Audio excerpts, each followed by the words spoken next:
I live with my brother. And yeah. Awesome. Yeah. I'm 24. He's 21. So gross. So how do I manage that he has a higher tolerance to filth than I do? And how can I avoid holding... I know, yeah. How can I avoid holding resentment towards my mom for raising us differently due to our gender? No. Leave your mom out of this. I mean, if you're mad at your mom... 21-year-olds are disgusting.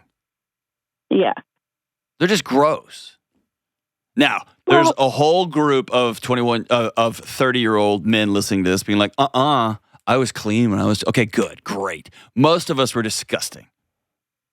My wife, every time she sees my roommate when I was 21, when I was a coach and a high school teacher, and he's still a great friend, one of my closest friends. His name's Tucker.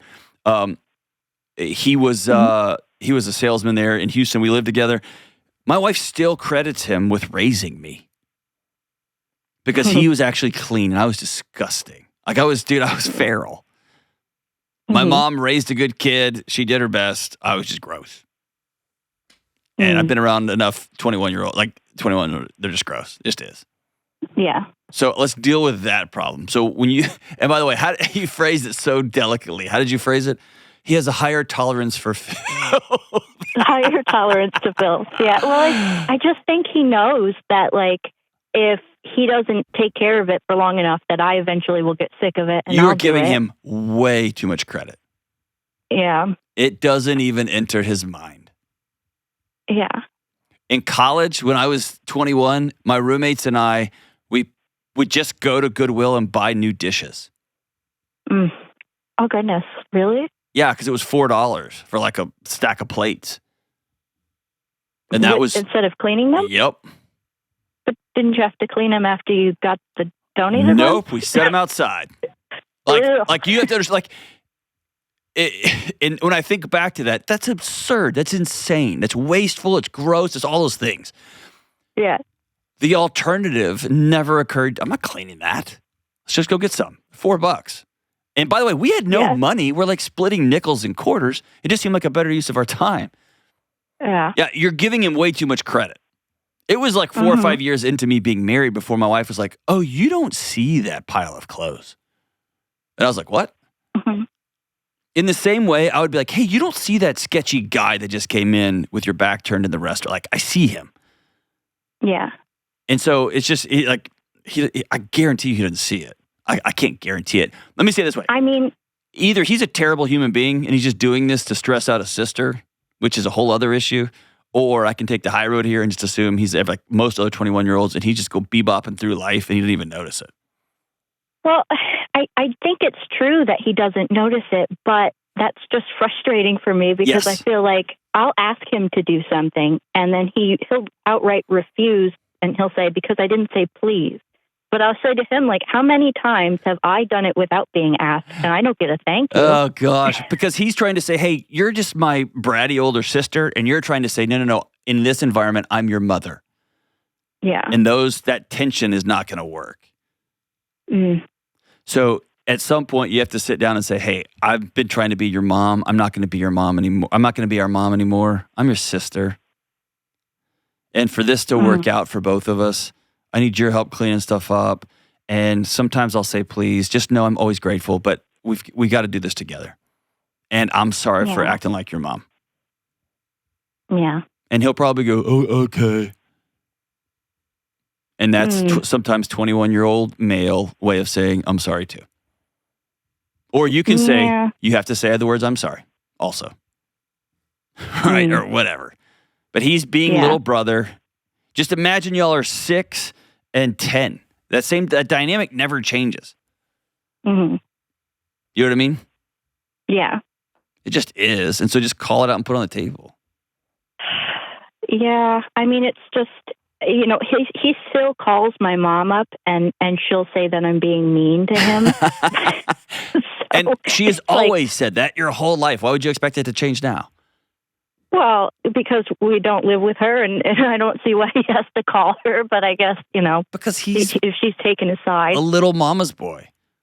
Yeah. Okay, so let me ask you the bigger question. Why are you living with him? Well, okay, so he was... It's a long story. My stepdad and him kind of butted heads, and not because he was like trying to do anything wrong, but because he's a bit more of a controlling guy, my stepdad. Okay. And I was always fine with him. He didn't have a problem with me because I kind of read the room and understood my place in the household and just cleaned up after myself, stayed in my room, kind of did my own thing until I was able to move out. Okay, so let me change the language a little bit. Yeah. Your body went to flight, and your brothers, with a non-biological male, 2 bulls in a china shop, 1 old bull and 1 young bull, he went to fight. Both of you experienced the trauma of having another man tell y'all how to live your life. Mm-hmm. You chose safety through making sure everybody was at peace, and you knew how to play the system and get out of the way. Yeah. And he did not. One isn't the better. They're both trauma responses. One's going to get somebody broken bones and black eyes, but that doesn't make it any better or worse. Yeah. Well, that's why we had to move out, because he essentially told us both at the same time that we had to go because he really wanted my brother out. Okay. So my brother couldn't afford the rent on his own, which is why I disagree. Kind of stepped in and said, I disagree. Yeah? Yeah. Okay. Your brother's had somebody bail him out of his whole life. Yeah. And that's not a bad thing. Little kids need to be bailed out. Young boys need to be bailed out. They're still kids. He's 21. In reality, just hit him upside the head. It's a harsh reality for 21-year-old boys, but it did. Mm-hmm. And you took on a maternal role. Yeah. Which is, kudos to you. That's an awesome big sister. But he needs to know his place in this world. I took you in. You have to play a role in this house. Yeah. And that means keeping things clean, taking care of business. And by the way, you got 8 months, you got 6 months, and then you got to get your own place. Mm-hmm. And those are just hard conversations. But the greatest gift you can give him is confidence that he can stand up on his own 2 feet. Because what we don't want is him to be like the millions of unmarriable men in this country who are 26 years old and have no skills, no anything. No, they don't shower. They don't go to work. They don't do anything. Yeah, I do worry about that a lot. Okay, so instead of being his mother, you can be his loving sister. Mm-hmm. And you've got 3 years in quote unquote real world ahead of him. Yeah. So you can say, this is how it's going to go.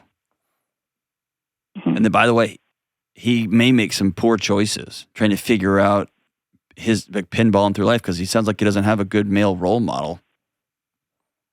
No. And so he's going to go searching for where does he fit and where does he belong and who's in his tribe. And for many 21-year-old men, their tribe is given to them in the form of here's who we're all going to hate together. Yeah. And so letting him know he's got an older sister who's not his mother, but who will always be by his side. Mm-hmm. My older sister got me through some dark times because I knew she'd always be there.